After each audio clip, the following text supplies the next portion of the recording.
Each of you brings something different to the table. It's my job. It's what I was created to do. I'm like some sort of giant insect. What exactly are you, Professor Optimus, Mr. Logan? Hard. Prepare for battle!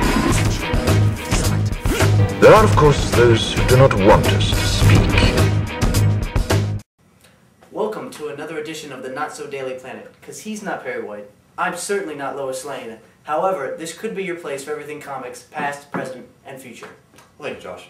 Today's episode, we are going to take a break from the pages.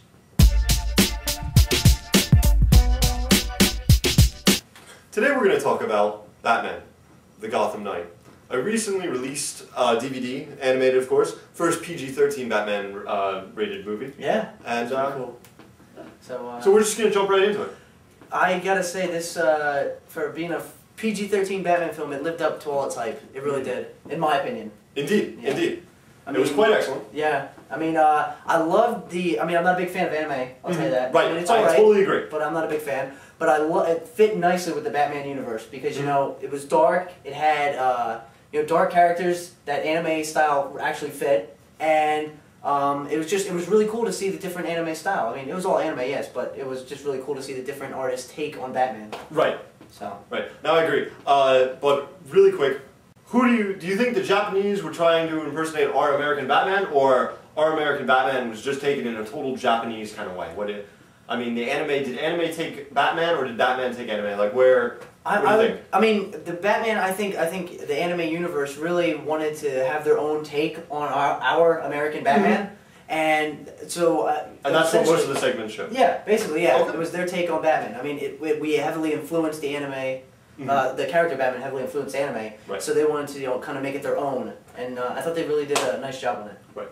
So the question is, did you like it, and what did you like about it? I really liked the art style, as I said. Right. I really liked how they brought back Kevin Conroy, the original voice from the old Batman series. No, I agree completely, cool. because it really, just made you feel like you're watching the animated series. Yeah, and it put an American, you could relate to it because it was American, yes. yeah. That was cool about it. Plus, he made some of the segments, you have to agree. Oh my god, yeah.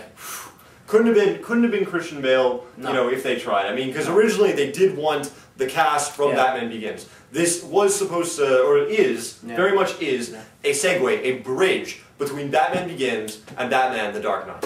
I mean, very clearly. Yeah, it takes place right after Batman Begins, right before the Dark Knight, so it set up a little bit of stuff you might see in the big movie coming out this summer. Right. So what else did you like? Well, did you like that it was interlocking? I did like that, because I was afraid that it was just going to be 6 separate stories that would have nothing to do with each other. Exactly. But to my surprise, they all interlocked. They introduced different characters in the one segment, which they followed through in other segments. That was really cool. No, go ahead. Oh, this was very much supposed to be like Batman's version of the Animatrix. And what really happened was it succeeded far more than the Animatrix ever could have. Instead of 12, we have 6. And these 6 were just worked on really hard. And once again, the interlocking. I didn't fall asleep. I thought everything was really important. You know what I'm saying? Yeah. I was constantly awake. I needed to know, you know what I'm saying, what characters were going to return, what was going to happen here and there. And it just flowed was the real thing. Yeah. It was just flowing. It was like one continuous movie. Right. It didn't matter if there were 6 different chapters. It all, like you said, flowed perfectly. So. Except Albert's hair. Yeah, that was a little weird. One segment he was had a comb over, the other segment he had a full head of hair. I don't know what was up with that. It was kind of interlocking, but I don't know. Alfred. But anyhow, Alfred, I'll tell you. Love the guy. So dislikes. The final segment, Deadshot, I really liked him as a villain. I liked the whole anime style in that episode. Well, all the villains were great. They were the realistic villains. We're talking about Killer Croc. We're thinking Firefly. He had a bit of a name change, but we're thinking it's him. Deadshot, Scarecrow returned because we have no idea what happened to him at the end of Dark. He just ran away on a horse. Batman Begins, right. So... keep going. But the thing I didn't like about that episode was that the battle between Deadshot and Batman was too short for me. Too short. I mean, I understand he's a villain with long-range weapons, and he really doesn't have melee to fight Batman. Batman's skilled in like every type of martial arts there is, so you're not really going to win against him. But I think, if you're an assassin like Deadshot is, even with guns, I think you still have to back yourself up with another type of, like a melee attack. So I mean, it was good to see the interaction between the two because you never really got to see them in the animated series together or the Justice League that much. Right. But it was cool that they did that. But it was just again, it was too short for me. And I agree. Now, personally, one of the things I did not like was he flew way too much. I never thought of Batman as a flyer. You know what I'm saying? I understand that in the first one they explained that, with the electrical current it formed like a glider kind of thing. Yeah. But I don't know if we really needed him to glide that much.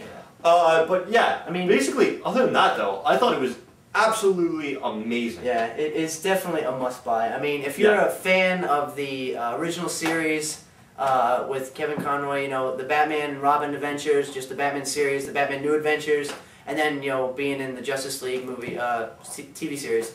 I think it's a must-buy if you're a fan of that. If you're just 2-disc or single disc? Right here we have the 2-disc. Yeah. But what? I mean, if you're a diehard Batman fan and you want to get special features and how it was made and everything, definitely get 2-disc. But if you're just a casual viewer who just likes Batman and wants to check it out, just get the 1-disc. I think it'll suffice enough. Now, did you think the PG-13 rating was good, or was it too? I liked it. It fit because they were originally talking about it being the first DC animated R-rated. You know what I'm saying? Yeah, I did hear rumors about that. Yeah. Right. So, and it came out to be PG-13 to my surprise, and I don't know. Personally, I would not recommend it to the kids that I would recommend animated series to. No. This was a little bit more adult, but it really was edgy, and I enjoyed it thoroughly. Yeah, but the people who who watched that show back in the early '90s, all the way through to almost 2000. I mean, they're kind of grown up now, so they can deal with that. But kids who are just starting out watching that now, I would not recommend. it. Watching the It's Batman kinda trying to jump to this. Yeah, it's not going to flow.